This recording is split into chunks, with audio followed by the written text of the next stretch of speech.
Assalamualaikum. Welcome to Ahlulbayt live on Ahlulbayt TV with me, Rebecca Masterton. My guest is Sajjad Jiyad, and tonight we're going to be looking at the significance of the event of Mubahila, which is coming up in the calendar at the moment, and inshallah looking at what exactly happened with that event first of all, and how it appears in the Holy Qur'an.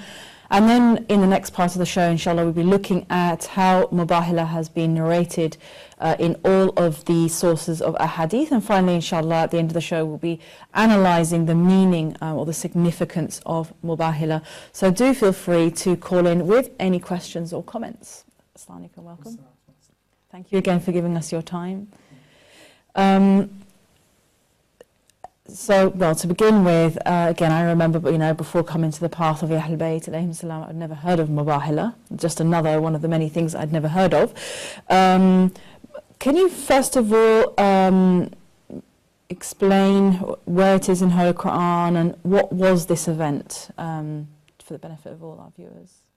Bismillah ar-Rahman ar-Rahim. I want to give my congratulations to the 12th Imam on this happy occasion, the occasion of Eid al-Ghadir, which passed a few days ago, and to the wider Muslim Ummah, and to remind everyone that for us, especially the followers of Ahlulbayt, we follow the saying of Imam Rida and Imam Sadiq that we are happy in their happy occasions and sad in their sad occasions.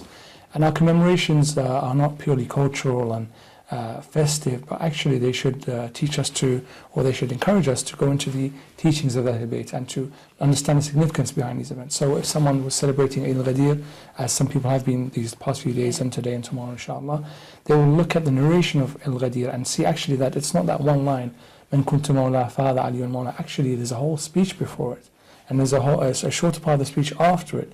And then we look at exactly how the Emir started taking the bay'ah from the people, the pledge of allegiance. He actually stood there, and thousands of people lined up to give their allegiance. Even the women as well gave their allegiance to Emir al-Mu'mineen. And we see that actually when we look into the detail of the hadith, we'll see the narrators are thousands of them actually. And it is probably one of the most mutawatir, which means most widespread hadith that we have. And we look at the significance of the Prophet. People have just finished Hajj, as they are in these days, and they just want to get back to their families, and it's the middle of the desert, which is a dangerous place to be. You want to get out of the desert as soon as you can. Yet the Prophet saw it most important enough to stop everyone there and then under the midday sun, gather 120,000 people and say to them, look, you need to listen to these words of mine, because there is a commandment from Allah to stop here and now and explain this to you. So inshallah, these occasions, it would be an encouragement for us to look into the deeper meaning behind the verses and the speeches and the narrations from the Ahlulbayt and the Holy Prophet ﷺ. So with regards to Mubahila, this is for the fourth happy occasion that we celebrate in terms of what we would call the Eid. So Eid al-Fitr, Eid al-Adha, Eid al-Ghadir, Eid al-Mubahila. Of course, Eid al-Fitr, everyone knows that's the end of the month of Ramadan, the month of fasting. Eid al-Adha is the significance of when you are on the Hajj, and that is the Eid day when you perform certain actions. Eid al-Ghadir, which we just talked about. Eid al-Mubahila, which is the subject of today's discussion, it is not known in the wider Muslim world, because for them, the fada'il of Amir al-Mu'mineen and the Ahlulbayt have been mentioned so often. But without really explaining the significance of each of their stands. So the stand of Ali ibn Abi Talib, when he stands up in the house of the Prophet, when he's invited all the new tribe, and he says, I will be your supporter. When Amir was around 10 years old, and the rest of the Quraysh, that's one stand. When he decided to stay in the bed of the Prophet, and the Prophet did the hijrah, and Amir only put himself in danger, and there's a verse mentioned there in the Qur'an. When Amir al-Mu'mineen comes out in the Battle of Badr and fights for the Holy Prophet, when Amir al-Mu'mineen is the only one that stays with the Prophet in Uhud, all these events that we see in the life of Amir al-Mu'mineen, because the wider Muslim Ummah has heard about it so much, they haven't actually delved into the significance. So Mubahila for the Shi'is, for the followers of the Ahlulbayt, is this event where clearly the Prophet is saying, these are the people that are representative of Islam. These are the people that are flag bearers of Islam. These are the people that we will use to challenge the rest of the populations who are against us. Allah's on our side, myself and these 4 or 5 individuals, that's it. These are the people that will be fighting for Allah's cause. And these are the people that will represent the truth on this earth against what will be the falsehood and as we shall see, the challenge that is put forth. So the significance, I think, in terms of the event itself, has taken on, unfortunately, a very small kind of connotation of being a Shi'i event. Yeah. Whereas actually it's much wider than that. This is where the Prophet was proved to be truthful. This is an event where the Prophet himself was challenged by another faith, by another group of individuals. This is when it was no less significant than a battle. It was actually probably maybe even more important then, because the very truthfulness of the Prophet is being challenged. Not his military skills, but actually, are you a real Prophet? Are you telling the truth or not? Yeah. Do you really have knowledge? Are you even in communication with Allah? And this event proves it. So inshallah, we won't look at it as a Shi'i event or only the followers of Ahlulbayt celebrate this. It should be taken into a wider understanding of how significant this was to the Muslims. Okay, thank you. That's a very good introduction. And so what happened? I mean, first of all, when did Mubahila happen? The Mubahila happen, we should say, and what exactly happened? What was it all about? Why did it happen?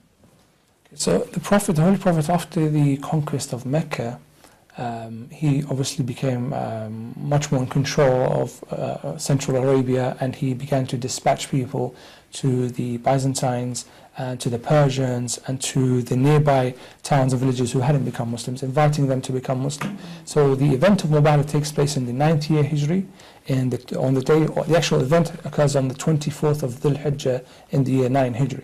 So in these few days that we are celebrating now. And so this is towards the final year and a half of the Prophet's life, and this takes place when the Prophet has now achieved supremacy in Central Arabia itself, and he's looking to expand the da'wah to wider groups, and he begins by writing letters of invitation to various other leaders around him, and one of these letters goes out to Najran. Right. And this Najran is a collection of small villages that eventually became this whole area called Najran. It is the southern part of Arabia, so north of what is modern day Sana'a, the capital of Yemen, the northern part of it. So south of Mecca, but slightly north of Yemen. It was surrounded by mountains, so it's well protected, and it wasn't easy to attack these kind of towns. So the Prophet wrote a letter to the bishop, who was head of the church in basically Arabia, but specifically he was focused in Najran. There was a large community of Christians there. He was also titled Al-Sayyid. He was known for being probably in the Middle East the most learned scholar for the Christians. Outside of Rome, he would have been the most knowledgeable of all the Christian bishops. And so the Holy Prophet wrote a nice letter to him, which again the text I'd encourage all our viewers to look into. A beautiful method of inviting someone to Islam, saying to him that, I've received guidance from Allah and I've been ordered to communicate this to you. This is an opportunity for you to cling on to something that is going to give you, a guarantee in the hereafter. So I'm inviting you, it's a very simple thing, to join this call of mine, and your hereafter is guaranteed. And so in this language that he writes, the Bishop of Najran receives this letter, and immediately he can see that this is no ordinary thing, because at that time it was very rare for leaders to communicate by letter. Usually things were threatening.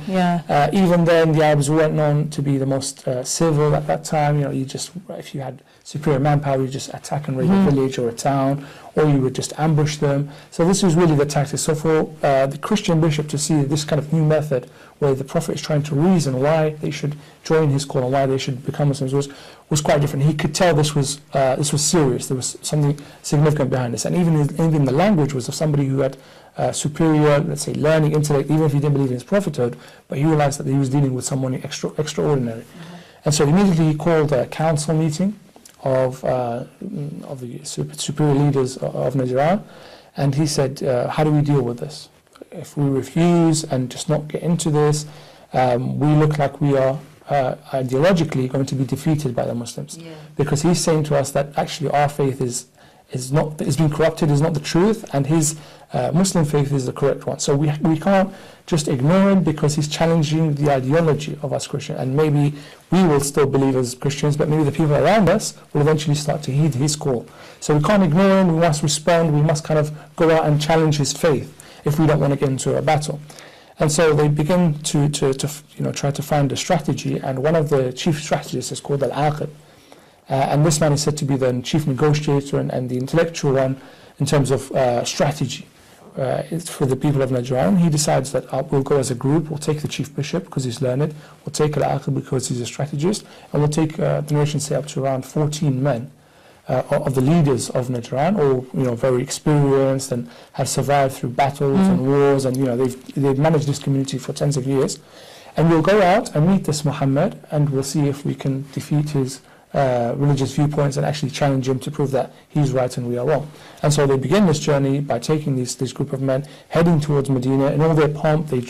Some narrations say they dressed very, very well, jewelry and so on, to try to impress the Muslims. Yeah. Of course, the Muslims were still building up their, the state that they had. So the Muslims generally tended to be quite poor, let's say. They have this availability of silk and jewelry. Yeah. A few Muslims did, but the general state of the Muslims was actually quite bad. Coming off the, leaving Medina, leaving Mecca, and losing most of their possessions for the Muhajirin, the Ansar had given up lots of their own possessions to try to support the wider Muslim Ummah. Lots of the Muslims were ex-slaves or had to leave their previous towns, so they came to Islam generally with nothing there. Whereas these Christian bishops entered Medina in their full pomp and looking quite graceful. And so this is the background to this event of Mubahila, and they go to meet the Prophet, and they sit. Some narrations say that they immediately went to see the Prophet. The Prophet refused because they were wearing these clothes, and the Prophet said, well, he didn't want to talk to them until they became a bit more modest in how they dressed. And so the scene is set when they are now sitting to dispute with the Prophet, and we'll go into the detail of exactly how this event occurred. Inshallah. Thank you very much. And we've just got a caller coming in now, which we'll take. Assalamu alaikum. Walaikum assalam. Hi Rebecca, it's Fizza from Birmingham. Oh, Assalamu how are you? Say hi, I'm fine, thank you. It's really nice seeing you back on TV. Thank you. I really enjoy your programme. I've got a question to both of you. Basically, obviously, what came out about the Mubahila was the verse in the Qur'an where it describes Imam Ali as the nafs of the Prophet. How significant is that verse in being a proof about the status of Imam Ali, and what can we get from that verse about Imam Ali's superiority with regard to the Walaya? Thanks very much. Thank you. Good to hear you. Thanks for your call. Thanks a lot. Yes, I mean, if we were going to, if someone was going to ask about whether he was superior to other companions, we could say, can this be used? Was this significance of the verse? Definitely. I mean, this is. I'm grateful for the question, because it will, as we get through the show, we come to a part where we're actually now deciphering what each part of the verse says and means, and we'll look at, inshallah, the significance of when Amir al-Mu'mineen is described as the nafs of the Prophet. And we'll look at the wider meaning of why these specific individuals as well were there. So inshallah we'll definitely explain that as we come to that part. So back to where we'd reached with regards to the actual event. The scene is now set. This chief bishop of Najran, along with the chief strategist, along with a group of experienced individuals, had come to Medina, and now they were challenging the Prophet in front of the rest of the Muslims, and they came to the mosque of the Prophet.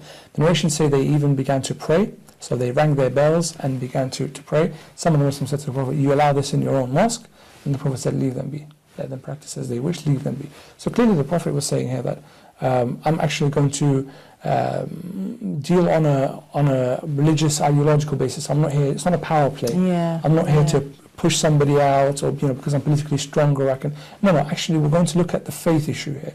And so he was willing to sit down and talk to these men, and I think this is the akhlaq of the Prophet really. He was actually saying, look, challenge me on this kind of thing. Come and talk to me about what do you believe in, why do I believe in this, why will you not become a Muslim, why am I so confident in my religion? Talk to me on this level, rather than constantly battles and warfare, and, attempted assassinations and poisoning and bribery and nifaq, which is, was rife in Arabia at that time. People pretending to be Muslims but actually doing something. So the Prophet said, actually, look, this is what I really look forward to sit down and knock heads together and say, actually, where is the truth? And I can explain to you why I believe I have the truth. So I think the Prophet was very keen to make sure that they were comfortable and ready to sit down and really explain their position and why he told them that your position is incorrect. The Islamic position on Jesus Christ ﷺ is actually the correct position. So this is how the disputation starts, because they say to him, Ya Rasulullah, we received your letter. We had a look at what your letter has said. We want to know what your position, what are you calling for? So the Prophet says, I call for belief in one God, not three, so not the Trinity, calling belief in one God, and to believe that I am his messenger and the final prophet, and then gives them a list of some of the commandments in Islam. So they say, well, we don't disagree with you that there is one God. We're not sure about your prophethood, but what is your position on the issue of Jesus Christ? We believe that he is at once, or he is part of the Trinity, so at once the Father, the Son, and the Holy Spirit. What is your position on this? And he says, Isa alayhi salam was one of the great prophets. He was a kind brother of mine, he describes him. And he says that he was bestowed with miracles and great ability, but he was a servant of Allah. He was never anything above that, nor did he claim to be above that. So at this point, this is where the disputation now starts to take place, where they challenge him and they say to him, are you saying that Isa alayhi salam was a normal human being? And the Prophet said, do you not testify, do you not believe that he used to eat with the people, used to drink with the people, and that he used to sleep and wake the next day? And they said, yes, but what do you mean to say? What does this mean? He said, well, surely this shows that he's a normal human being. And they say, well, what about his status as being without father? And this is at this point that the Prophet receives revelation from Allah subhanahu wa ta'ala. And he tells the Holy Prophet, the revelation says to the Prophet, respond to them and say, like him, his example is like that of Adam. He was without a father, yet he ate and drank and he was among the people. He was a normal human being. So respond to them in that way. And when the Prophet responds to them in that way, they're shocked, because they can see that this is somebody who's got knowledge, who knows who Adam is. At that time in Arabia, very few people had knowledge of the ancients, very few people had access to the especially from Mecca, because it was more, about different kinds of gods. Exactly. So somebody who was able to know the names of the prophets and go all the way back to Adam was significant to them. So they realized, hold on, this isn't something ordinary now taking place. This isn't just a debating match. Actually, there's at stake here. We could be losing and go out and seem like our faith is quite weak and is quite shoddy. So we need to be careful here. So they started to discuss between themselves and they didn't have an answer to the Prophet. So the Prophet has said, what's your response? So again, they repeated their claim that actually we believe in the Trinity and we don't accept the fact that Isa was a human being. We believe that he's one with the Lord and he's the Son of God as well as being a part of that Trinity. So the Prophet received wahy again. After this period where he's tried to explain to them on the status of Isa alayhi salam, they were repeating their points, not willing to give in to the truth, let's say. Coming back again, repeating their claims, the Prophet receives this part of revelation. This is all in Surah Al-Imran.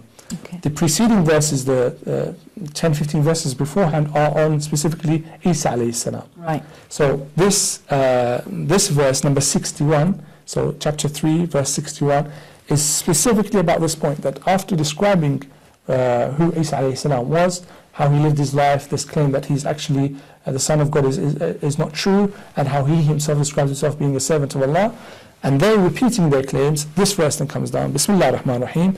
فَمَنْ حَاجَّكَ فِيهِ مِنْ بَعْدَ مَا جَاءَكَ مِنَ الْعِلْمِ فَقُلْ تَعَالَوْا نَدْعُ أَبْنَاءَنَا وَأَبْنَاءَكُمْ وَنِسَاءَنَا وَنِسَاءَكُمْ وَأَنفُسَنَا وَأَنفُسَكُمْ ثُمَّ نَبْتَهِلْ فَنَجْعَلْ لَعْنَةَ اللَّهِ عَلَى الْكَاذِبِينَ. This is verse 61 of chapter 3. Now, the English translation of this is, Bismillah ar-Rahman ar-Rahim, should anyone argue with you concerning him meaning Isa alayhi salam, after the knowledge that has come to you. So we've sent wahi. We haven't given you guesswork. We haven't let you figure it out by yourself. We've given you direct knowledge. And you tell them that. You tell them that I received this answer from my Lord. And now I'm explaining this to you. After the knowledge that has come to you, then say, come, let us call our sons and your sons. So we call our sons, you call your sons. We call our women and your women. Our souls and your souls, or nafs, or can mean other translation from soul. Then let us pray earnestly and call down Allah's curse upon the liars. So there's several elements here in this verse which we'll go through inshallah after the break. But this is now the point where the Prophet said to them, you keep arguing, you don't want to give in to the truth, let's turn to Allah. You believe that you have the correct faith, I believe I have the correct faith. Surely one of us is mistaken because we have contradictory answers on the situation. So we have nothing to lose by turning towards Allah and finding out where the truth lies. So at this point of the verse, the Prophet is given an instruction to actually turn towards Allah and challenge these people. And so at that meeting, the Christian bishop said, actually you've been quite fair, that's a fair proposition, we'll accept that. Tomorrow we will go back, prepare, and tomorrow we will do this session where we will sit and call Allah's damnation on the liars. And this is where the verse now has ended in terms of the specific event of Mubahila, describing it. And the rest of it, what happened, we look at, inshallah, the Ahadith and the tafsir of this narration. Inshallah, thank you very much. And that was a very good, again, it puts everything in context very well. And inshallah, hopefully clarify for the viewers, again, very importantly, the significance of these ayahs as well. I mean, if people are reading over them, it's very important to be able to fit the ayahs together like a puzzle. And also, as you said, very important point that you highlighted was how the Holy Prophet, peace be upon him and his family, has often entered these negotiations, the Treaty of Hudaybiyah being the famous one, but exactly as you say, I mean, we very rarely see this nowadays, but yet this was his sunnah, we could say. So we're just about to go to break, and inshallah we'll be back in 5 minutes, and Fizza, we will, inshallah, answer your question in the next part of the show.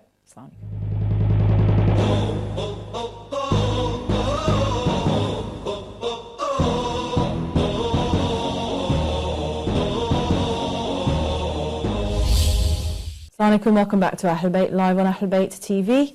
We're just talking about the event of Mubahila and its significance, and we were just looking at the verse in the Holy Qur'an and what that verse signifies. Inshallah, we'll be looking more into the tafsir of this Qur'an, as well as what the sources in all schools of thought have to say about this verse as well. My guest is Sajjad Jiyad, and as you were saying just now, sadly, a lot of Muslims have become so alienated from these events that are standard parts of Islamic history that, as you say, they have the label of being specifically Shia and we're not going to have anything to do with it, when actually it was an event in history and the significance speaks for itself. So, so with regard, well, actually, we didn't get to the end of the bit when they actually did the Mubahila, so perhaps we can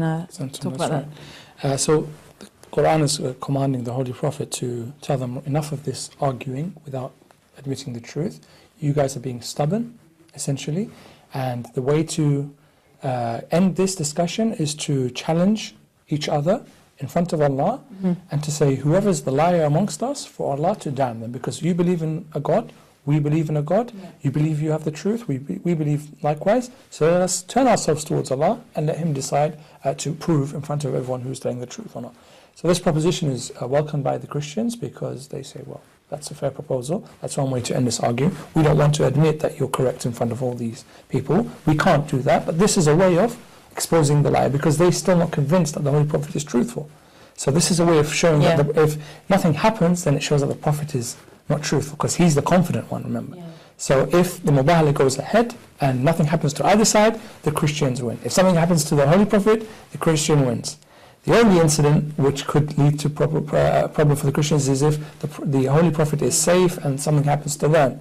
But that's still, if we want to look at it in terms of probability, that's still only a third probability in terms of what would likely to happen. So the strategist thinks that this is a good scenario for us, we'll accept this proposal.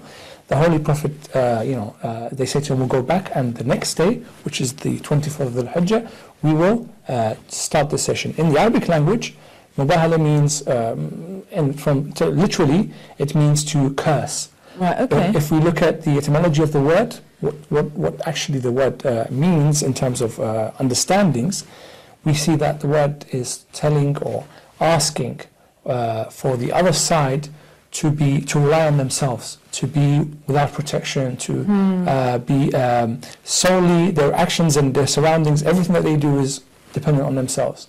Not Allah. Ahsantum, right. That's right. And this is what we have in the dua. We say that, oh please Ya Allah, don't ever make us dependent on ourselves. For even the blinking of an eye.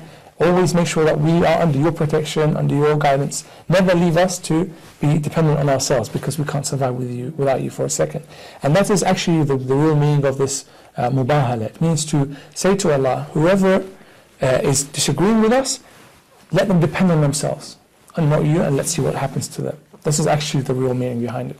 So the session of Mubahila is a direct request, a prayer from to Allah to say, actually expose the one who's lying amongst us. So it's a challenge, it's also a dua. It's a challenge to the other side. It's also raising your hand in dua. And this was the method of Mubahila. Some narrations say that they would either put their hands against each other like this, and you know, say we're praying against each other physically, put your hands against this. Some of them say actually they sit opposite each other and raise their hands in dua to bring down the damnation on the other side.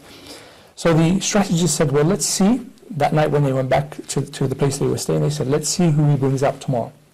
If he brings out the entire town and all these people, clearly he's depending on numerical supremacy and, you know, bringing as many different people as possible to try to give the significance.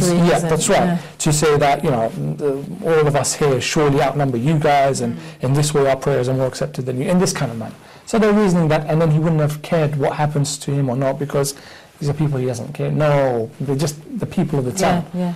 But if he only comes out with people that are special to him, his nearest family, that means he's so confident nothing's going to happen to them, that then we should think twice about actually doing this Mubahila session with him, because he's so sure he's brought the nearest and dearest to him.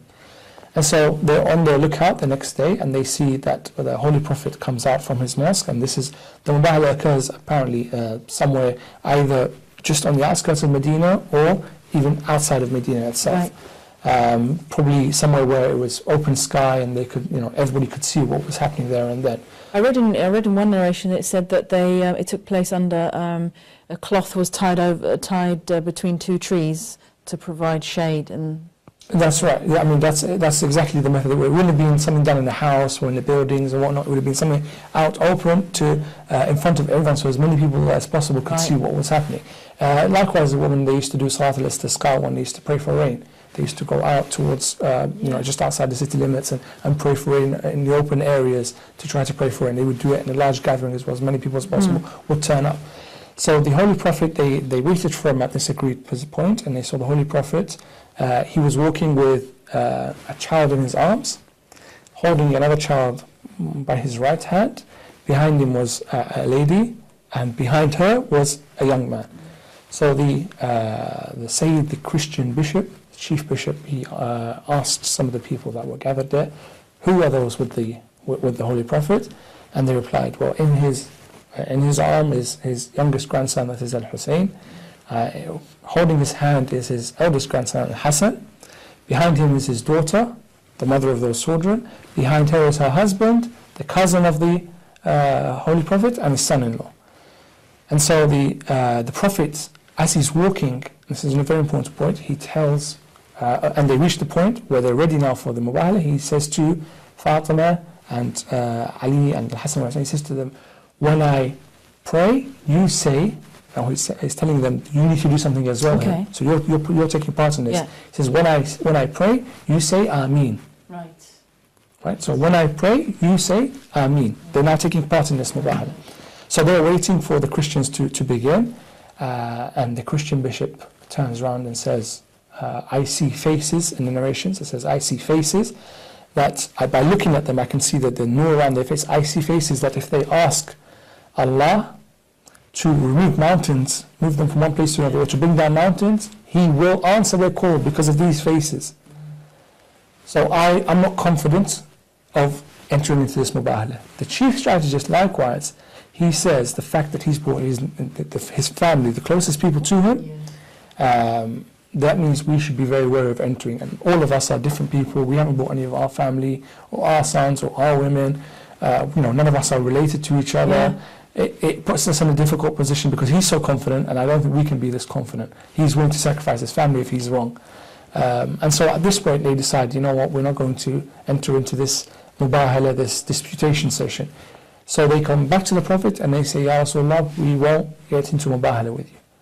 So the Holy Prophet says, then if you're almost admitting defeat, so why don't you become Muslims? Yeah. They say, we want to remain on our religion. The Prophet says, sooner or later we're going to clash, because you want to teach people something, I want to tell them the truth. You've admitted here in this session, at this place, that you're not on the truthful side in a way. You don't want to enter a Mubahila, which you said was a fair request. You won't agree to what knowledge Allah has given me. So openly, I'm able to say you're wrong and I'm right, and obviously this position is going to lead to a clash. Yeah. This is also why we don't want to clash. leave us on our religion, leave us be, don't attack us, we won't proselytize people, we will just remain in our time, we'll cling on to this faith of ours. And if you agree, we'll give the jizya, which was a tax because you belong to the Muslim state, and the Muslim state will take care of you, because you don't pay the khums, you don't pay the zakah, you don't give any of the sadaqah to the poor people, whereas the Muslims have to pay these things. So you will pay a tax, something similar to what the Muslims will pay, because you're under the protection of the state. The Holy Prophet agreed to this, which showed that he was not someone who looked for a violent way to solve things. He was always looking for a peaceful solution. He said, fine, this I'll agree to. And they signed a document, or they wrote a letter or a deed that said the Christians of Najran will live under the protection of the Muslims. They will not proselytize, they will not be attacked, they will not be harassed, they'll pay this amount of jizya for it. There's a document that they took back with them, and they returned to their city having not been able to prove that the Prophet was a liar. And this was a blow. And this is why the reason why Christianity died out in Arabia, in the Muslim lands, because they could not compete with the strength of the Prophet's message. Elsewhere, where the Prophet was never there, or when Islam hadn't started off there, it was a bit more easier, you're a bit further away from the truth. But there and then, everybody knew what this event was about. Remember, the people of Medina witnessed the 14 Christians that were there, went back to their people and told them what happened. So this story became well known, and the Qur'an made sure it was recorded by narrating this verse as it is, so that everybody knew exactly what happened that day. And so in this way, the Holy Prophet was proven to be truthful by Allah subhanahu wa ta'ala, and the challenge that was there to his prophethood was defeated, and on this day Islam was triumphant. It was able to put out all kind of doubts about the faith. The idol worship has already been defeated, ideologically and later on militarily, but ideologically they were already defeated, because people just understood that their idea was so silly that you would worship an idol that you make yourself and it could break and it couldn't help you, couldn't respond to you. And now this other challenge, or before then there was the Jews as well, they were defeated ideologically and militarily. Now the Christians were defeated ideologically without needing to go into military warfare, because their ideas or their faith was proven to be wrong in front of all these people. So this is now the event of Mubahila itself that we've described. Okay. Thank you very much, and that was very well described as well, and very useful, inshallah, for all viewers of all backgrounds who may be watching as well. Just to go back to Sister Fiza's question with regard to the verse in Holy Qur'an, with regard to, again, the status of Imam Ali alayhi salam. Obviously we've just had Eid al-Ghadir, where he appointed Imam Ali alayhi salam as his successor. So with regard to this this verse, what is the meaning behind this? I mean, we know also there are many narrations where, for example, the Holy Prophet, peace be upon him, and his family, will say that myself and Ali were created from one light, from one source. We have the same knowledge, except the only difference is that he doesn't have prophethood. The word nafs, as in being the Holy Prophet's self, is it in line with these narrations, or are the narrations in line with the verse of Qur'an? Of course, we now, as far as the debate, we already understand, we already know that this particular part of the verse, the ourselves, is referring to Amir al-Mu'mineen. But for maybe other viewers who are not from the school of Ahlulbayt, they might not accept, they might need to know actually who was there and how can we prove? How do we know this even refers to Ali? Who says there weren't other people there? When we've looked at the Ahadith, so now we have the Holy Qur'an itself, we have then what is written by the scholars themselves, either in terms of hadith that they've recorded or tafsir, their commentary on the Holy Qur'an. So we are now interested in scientific evidence, something that both the Shia and the Sunni can agree on, something that is very clear, not ambiguous, and something that has a list of narrators that we can say this hadith is strong, not weak. When we do this, we have 99% of hadith say one thing. There is a few dissenting ahadith. When I mean a few, I think in the region of 5 to 6, less than 10. And these say that the people that came out with the Prophet on that day were those, also included the Prophet's wives, and included some of the companions. Okay. Some of the ahadith, some of these dissenting ahadith, name some of the companions. Some don't. They just say there was companions. Right. Some don't even mention the specific names. They say there was a group of people there with the Holy Prophet when he came out. Okay. When we look at these ahadith, when we analyze them, we find that the ahadith are one of 5. Either they're khabar ahad, which means at any one point in the chain, there is only one narrator for that hadith. So even if there was 10 people that heard it in this part of the chain, in one generation somewhere, it could be multiple generations, but at least one generation, there was only one narrator for that hadith. And we know that that means that hadith is weaker than something where there's multiple narrators, different chains. Because different chains means that it can't be possible for all these people to agree to lie and to have exactly the same wording. We've all played Chinese whispers. We know that if we communicate with 10 people in the room, something will be said somewhere wrong. Someone will just make a slight change somewhere. So to do it over hundreds of years, but maintain exactly the same wording, means that this hadith is truthful. But when you have one person doing it, it means that there could be some sort of error, deliberate or not, with this kind of change. So some of these are hadith of this type. They have a khabar, or it's called khabar ahad. One of the chains means there's only one narrator for it. That's number one. Or they're contradictory, because some people say that the Prophet's wives were there. One of the hadith said no, the Prophet's wives were not there. One of them mentioned this sahabi and this sahabi was also there with the Ahlulbayt, and the hadith said no, it was different sahabi. So the hadith themselves, these are contradictory. They don't agree with each other. So that's number two. Number three, in the sahih of the Ahlul Sunnah, the famous books of Ahadith, which the event of Mubahila is narrated, they contradict with these hadith that say there were Sahaba and other people there. Because those hadith in the Sahih, they don't mention. They only mention Ali and Fatima and Hassan and Hussein. So going against the Sahih means always that we take the hadith that is in the Sahih, because the Ahlul Sunnah believe the Sahih hadith are, if not totally correct, but the most prestigious hadith, the most truthful of the hadith there. So that's number three. Number four, these hadith, when we look at, it's not repeated in more than one source. So one book will say it, but another book won't say that hadith. Whereas the rest of the 99% that we look at, they're repeated in several, the same book, the same hadith, the same chain, the same, is repeated in more than one work.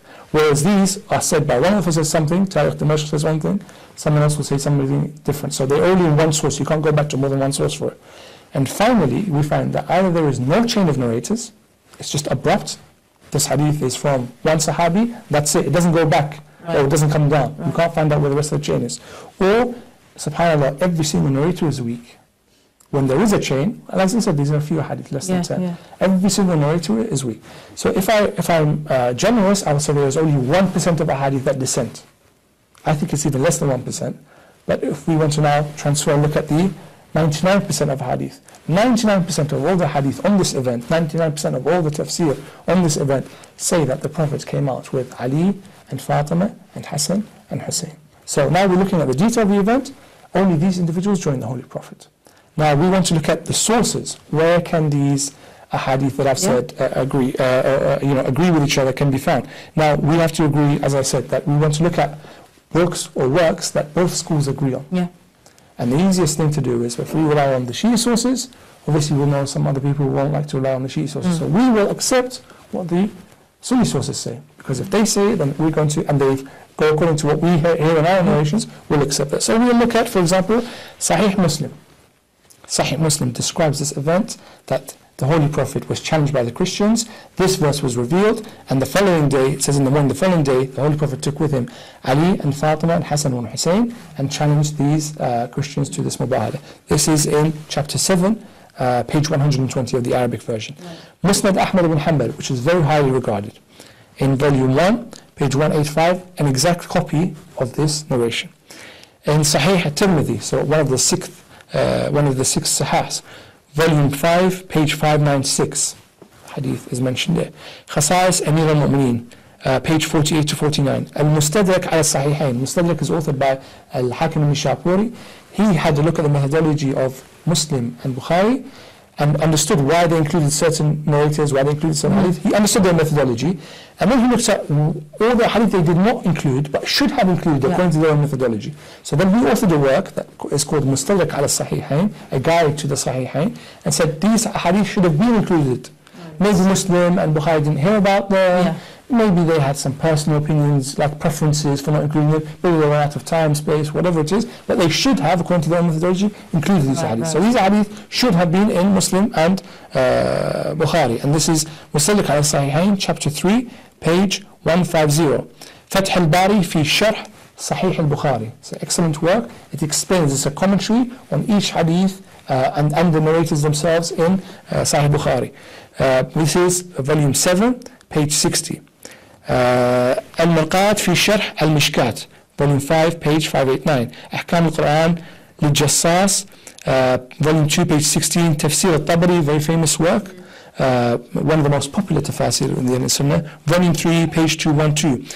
Tafsir ibn Kathir, which again is very popular because it's quite easy to read, Volume 1, page 219, Ad-Durr al-Manthur, which is one of the famous tafsirs as well, Volume 2, page 38, Al-Kamil fi al-Tarikh, which is excellent work on history, Volume 2, page 293, Usd al-Ghaba fi Ma'rifat al-Sahaba, this work which looks at the narrators and looks at the chains of hadith and analyzes them, describes this narration as being one of the most solid ones that is available to the Muslim Ummah, Volume 4, page 26, and there are more tafsirs, and there are more works of hadith that are, even some of the lesser-known works, and I haven't even discussed what is included in the Shia works so far. But if all of these are saying that this hadith exists, and they have multiple chains, and in one time you always see more than one narrator, and these authors are from different generations, different times, so we know that they have independently collected their works. It's not like this book copied this book, copied this book. This book was around at this time, at this time, at this time. They all have their own chain of narrators. They've all heard this hadith from so many different sources.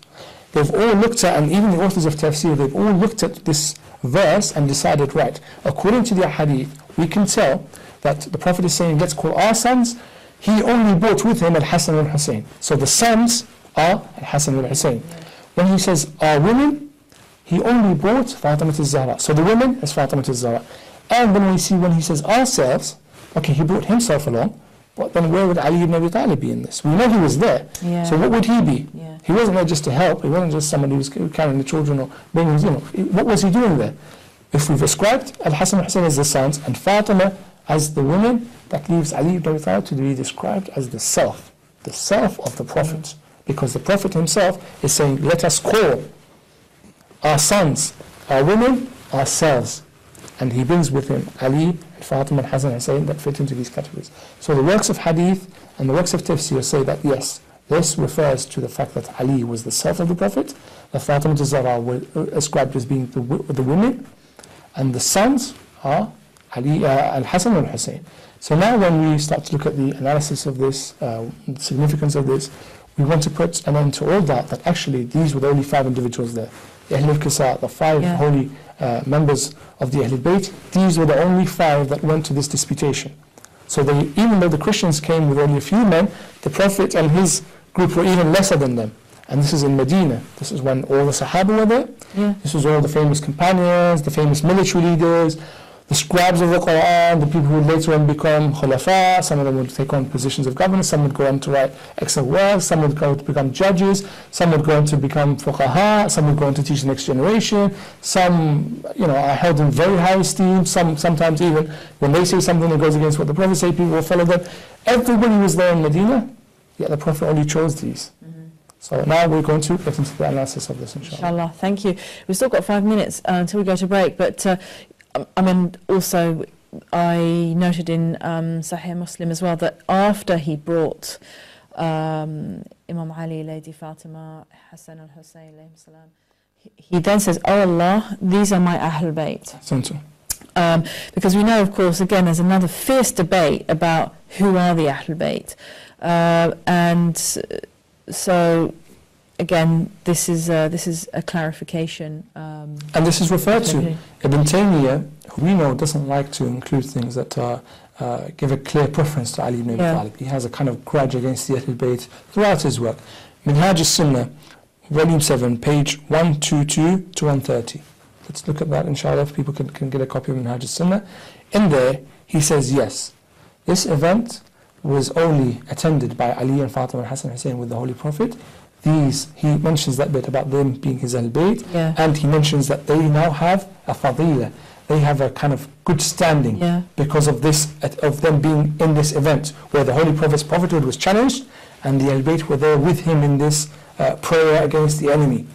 And they were there to kind of defend the prophethood and to defend Islam. He says, but this is the point he tries to make. He said, but actually there is no difference between Ali and Fatima and Hassan. So even though at this moment he tries to kind of degrade the status of anyone. But the fact is, even Ibn Taymiyyah, who's a staunch, let's say, defender of the Khulafa, who hates giving preference to Ali ibn Abi Talib in any situation, whenever there is an... He actually insulted the Khulafa as well. I mean, but he always prefers to give priority, supremacy to the Khulafa. He's a defender of the school of the Khulafa, let's say, rather than Amir al-Mu'mineen himself. And he never likes to say that Amir al-Mu'mineen was better at something, always preferred in a situation. Even though he admits that, yes, these are the only people there in this Mubahila, and this position, being there, is something very significant. Attending is a point of let's say, great pride or importance. Especially also as it was, as you say, you know, to go back a little bit, that this was a moment where the truth of Islam against a global religion like Christianity, and at that time it was global even in those terms, it was very widespread, that it was proven to be truthful.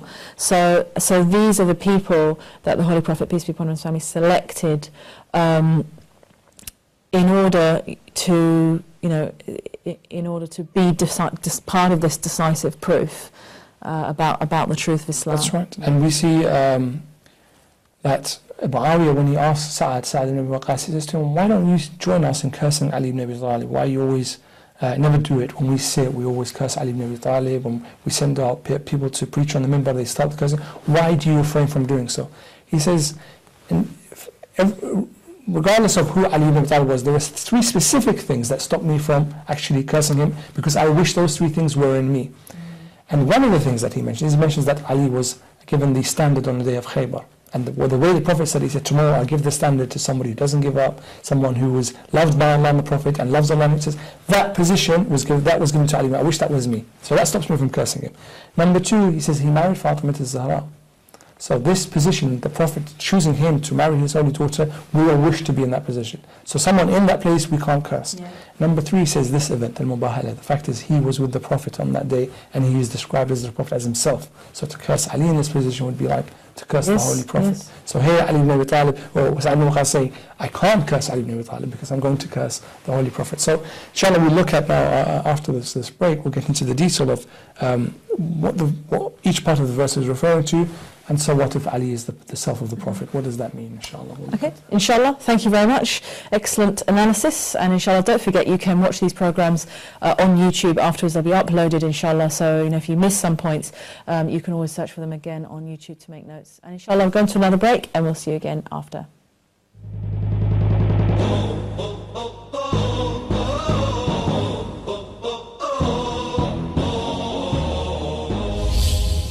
Assalamu alaikum, welcome back to Ahlulbayt Live on Ahlulbayt TV, where we're talking about the verse of Mubahila in the Holy Qur'an, chapter 3, verse 61. And we've just been looking at some of the sources that support the tafsir of the verse, and it can be seen that most of the sources agree that it refers to the Holy Prophet, peace be upon him and his family, Imam Ali alayhi salam, Lady Fatima salam alayha, and Imam Hassan al-Hussein alayhi salam, and that after the Holy Prophet, peace be upon him and his family, brought them, he then said, Oh Allah, these are my Ahlulbayt.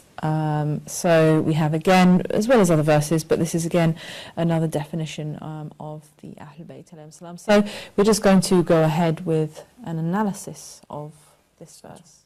Thank you. So the purpose of, or one of the points that we need to focus on is that Allah here is giving support to the Holy Prophet.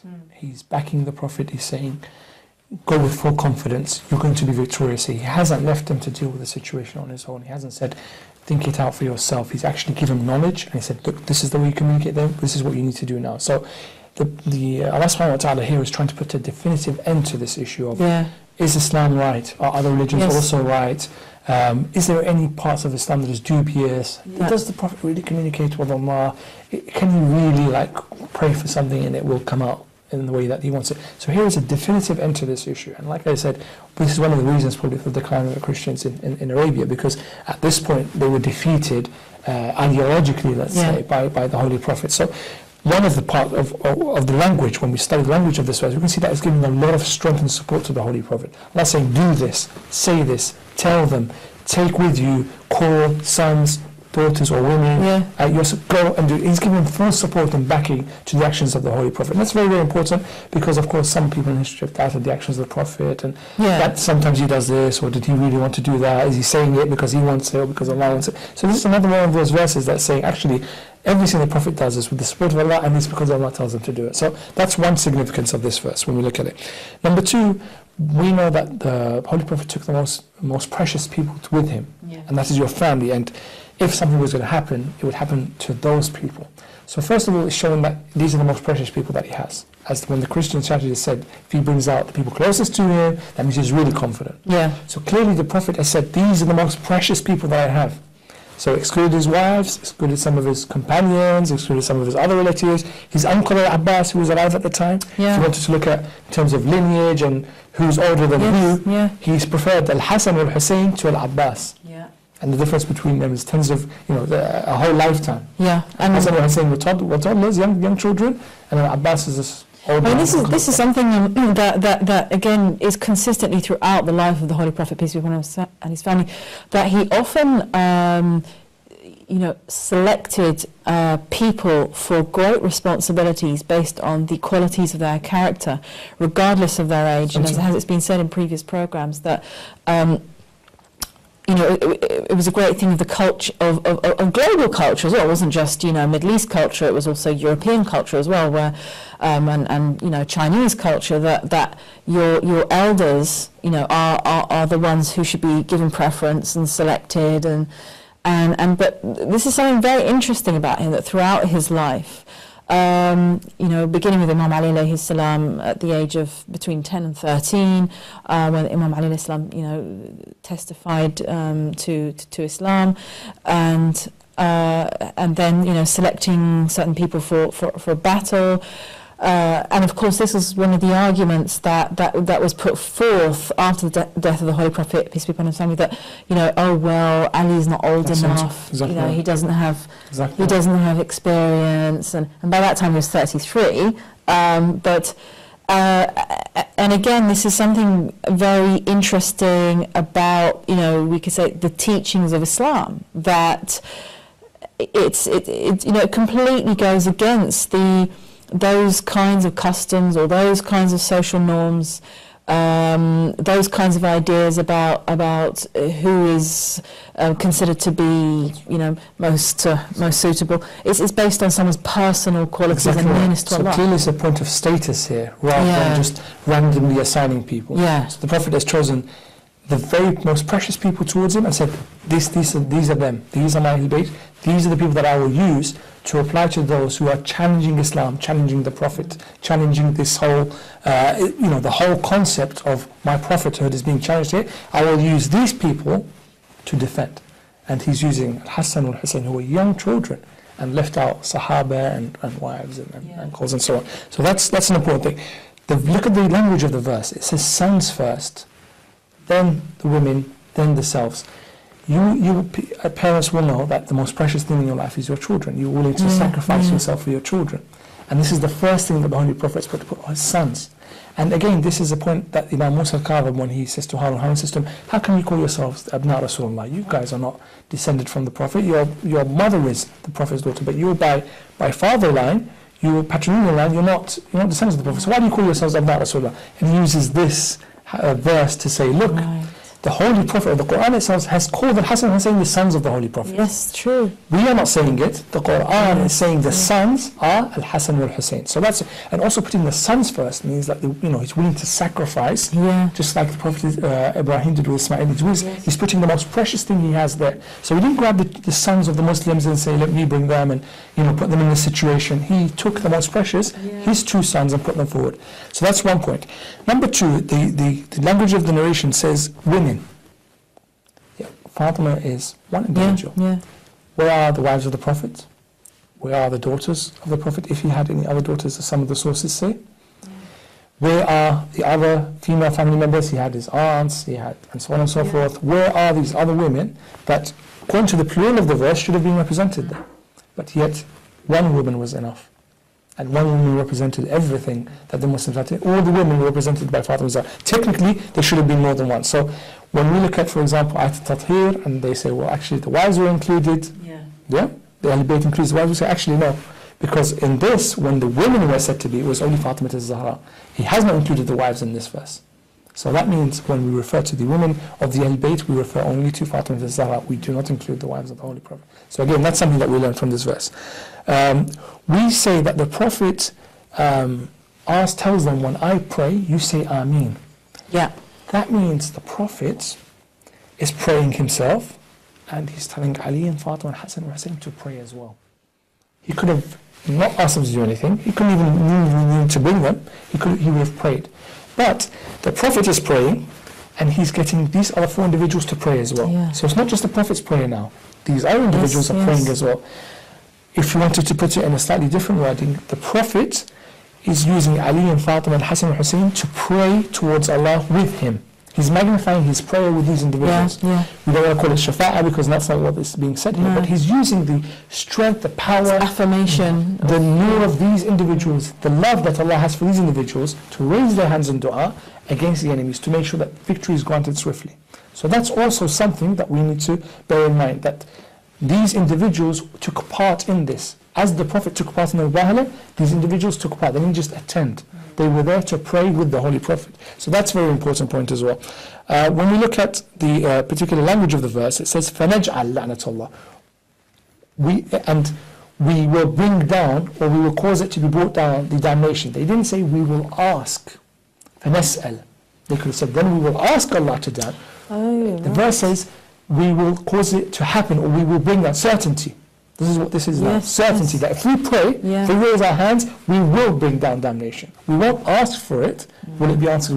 We will bring it down. So we know that as soon as we raise our hands, the other side will be damned. And now that means that the dua of these individuals is a certain, will lead to certain action. Their dua is not refused. And we know that is true for the Prophets.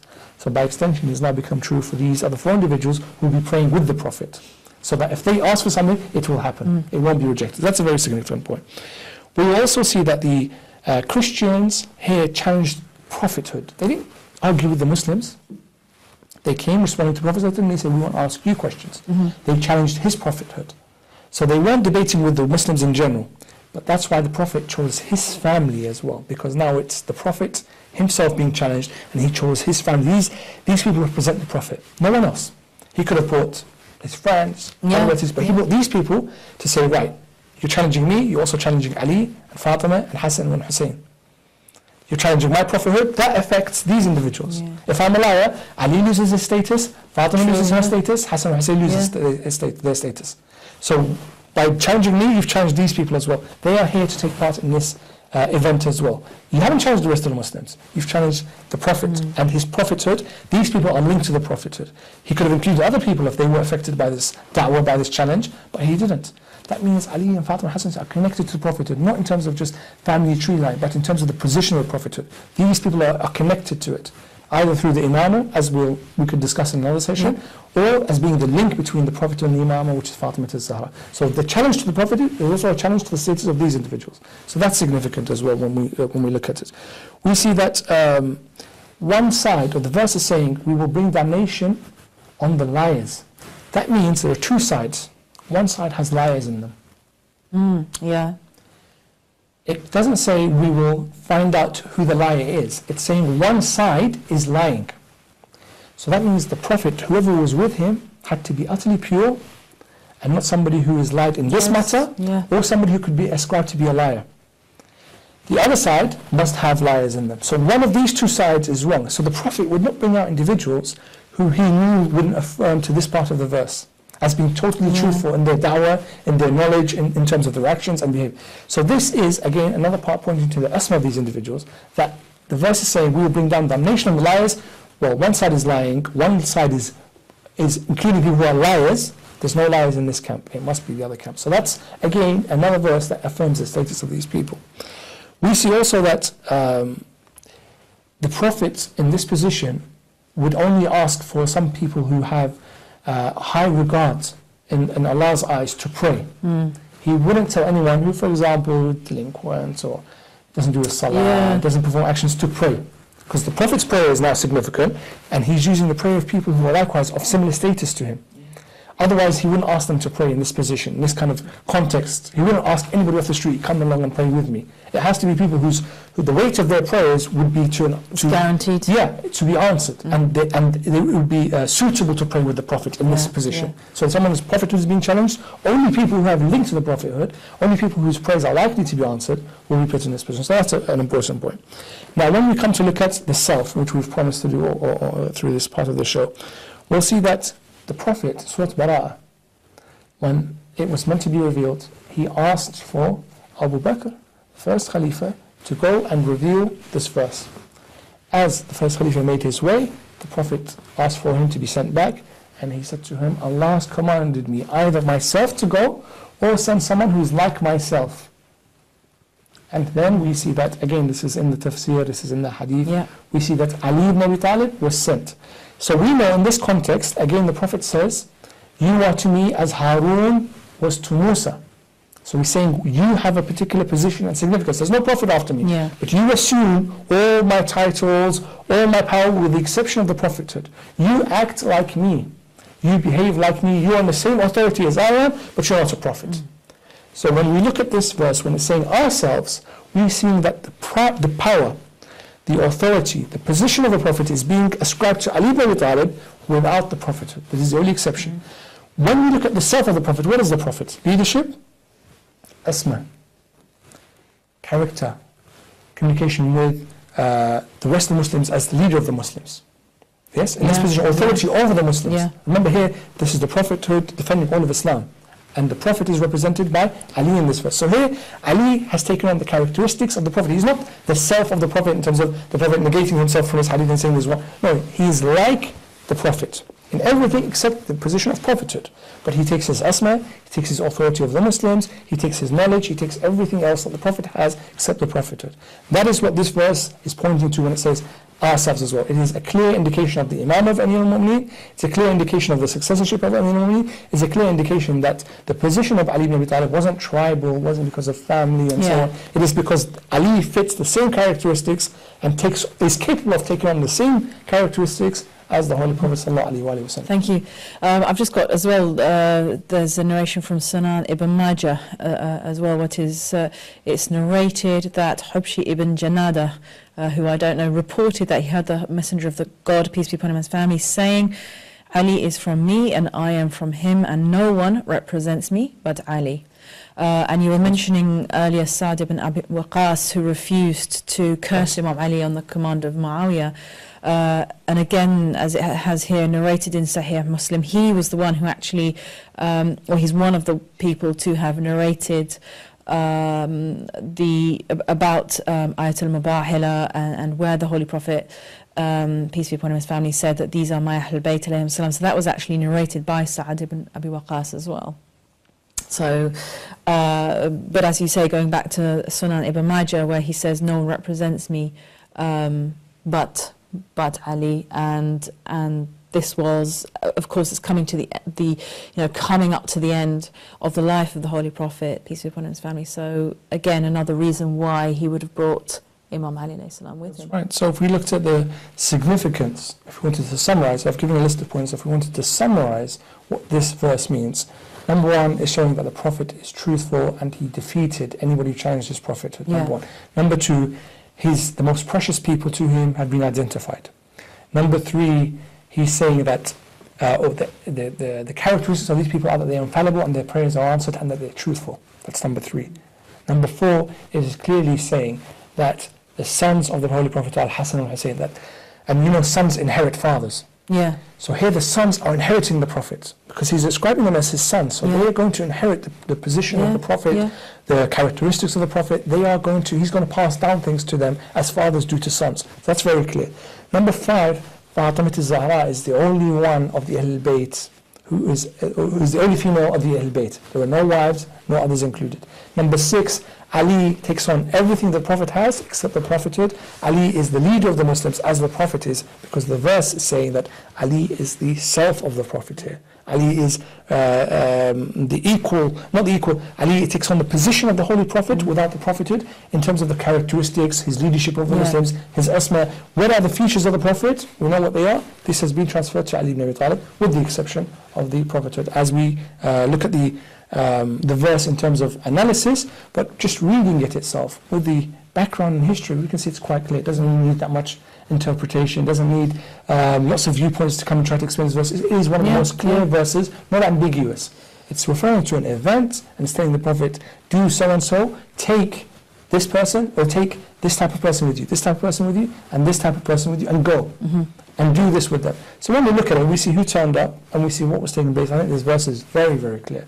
And this is a cause for celebration for the Muslims in these days, because it's a time when the Holy Prophet was victorious, Islam was victorious, and when these 5 individuals came out and showed their stature and position to the whole world, the whole Islamic world at the time. Thank you. And I think we've probably got about another 5 minutes, but just for the benefit again of our viewers with regard to or we've still got 10 minutes, I've been told. With regard to the Shi'i sources, we've gone through quite a lot of the sources from the Sunni sources. If, again, someone were to... I mean, for example, I've spoken to people who say that it's not always easy to get into reading Holy Qur'an. So what would be some of the tafsirs or ahadith collections in the Shi'i sources that you would recommend that people could turn to? I would always encourage people to read Tafsir al-Mizan by Allama al-Tabatabai, because it gives an excellent insight into language, context, meanings of the words themselves, meanings of this verse, before getting into the narrations and specifics of that. And I think anybody who is able to read Arabic will appreciate even more this tafsir. If not, I know that a large part of Tafsir al-Mizan has been translated. It's an ongoing project, more is being translated, but I would definitely encourage viewers to start with this tafsir, because it's excellent at looking at the verse in terms of meanings and understandings and language and so on, and also then giving the historical traditions and narrations. So Tafsir al-Mizan is one of the good ones. At-Tibyan, for example, by Shaykh al-Tusi, is one of the earliest tafsirs that we have.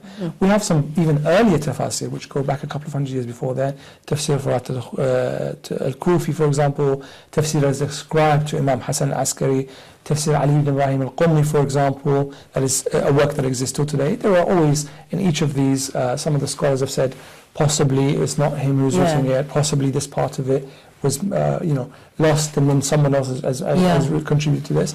There are later tafasir as well, but I would recommend either going to Tafsir al-Mizan to get the complete overview of the tafsir of the Qur'an, or to go back at the really early sources to go and see what the earliest tafasir have said, and try to say, right, if this modern tafsir has said this, and the earliest tafsir have seen that, and to try to compare the two and get a good understanding. That would be an interesting exercise to do as well.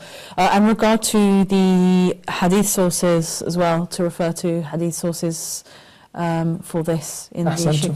Obviously, with us, the School of Ahlulbayt, we encourage everyone to read the 4 books of hadith. So the 2 works of Shaykh al-Tusi, the work of Shaykh al-Saduq, and the work of Shaykh al-Kulayni, but we have later works that have managed to bring these 4 together, and then also take out any duplications, for example, where there's exactly the same hadith, and then also a hadith that should have been in these works have been left out. For example, Wasa'il al-Shia, which is not a modern work, but it's more recent than those.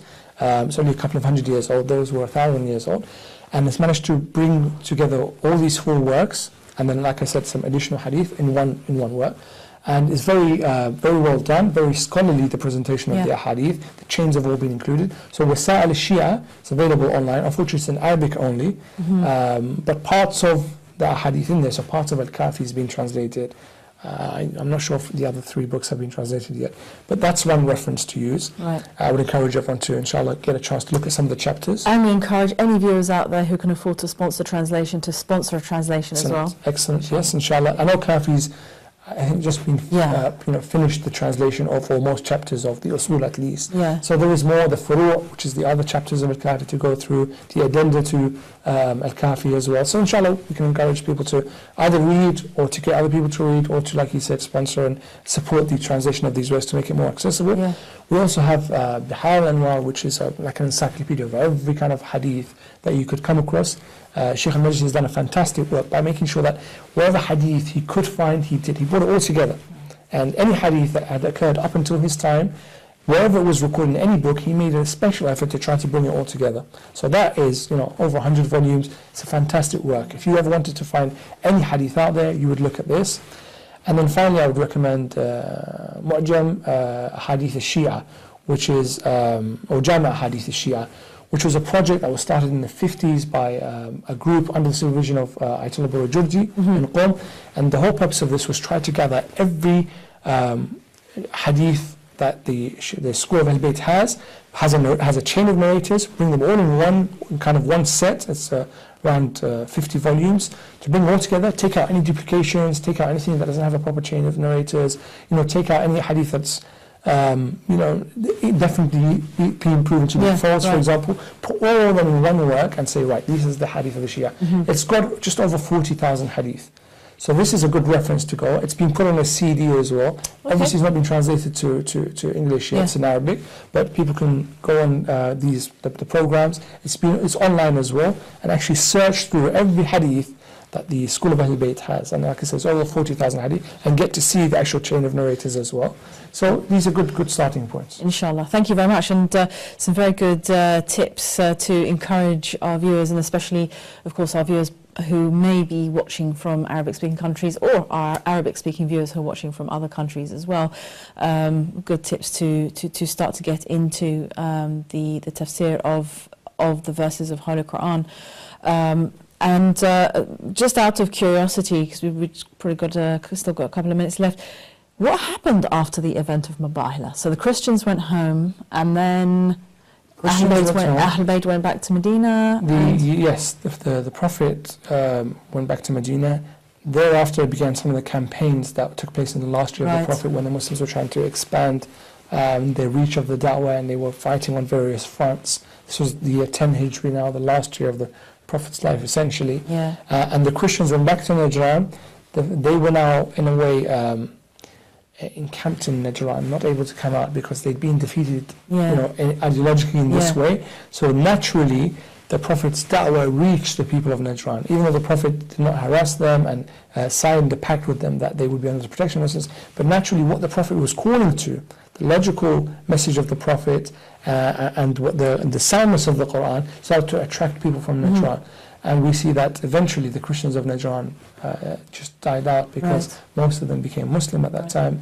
The Byzantine Empire was also shrinking, and it was becoming weaker and weaker. They were retreating further towards Rome, so there was less support as well from the Byzantine Empire in terms of sending them money or sending them scholars or giving them protection or weapons and whatnot. That was all dying out. So there was a great distance between the Christians in Najran, so the south of Arabia, to the Byzantine Empire, which was Constantinople and further away. So there's a huge kind of distance. So by gradual passing of time, these Christians in Najran died out.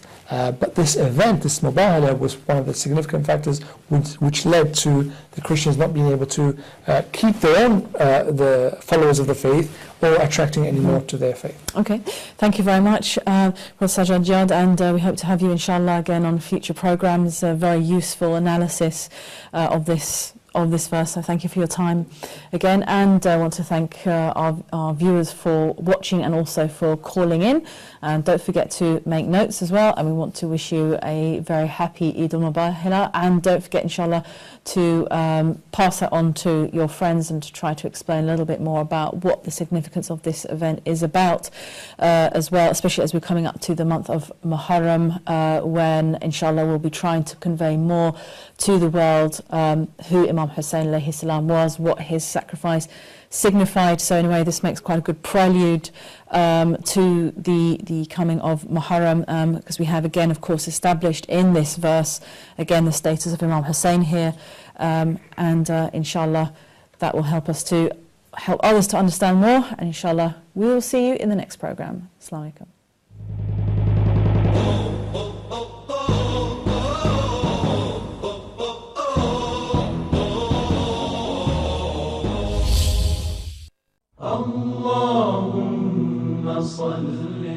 Ahlulbayt TV, the holy household for every household.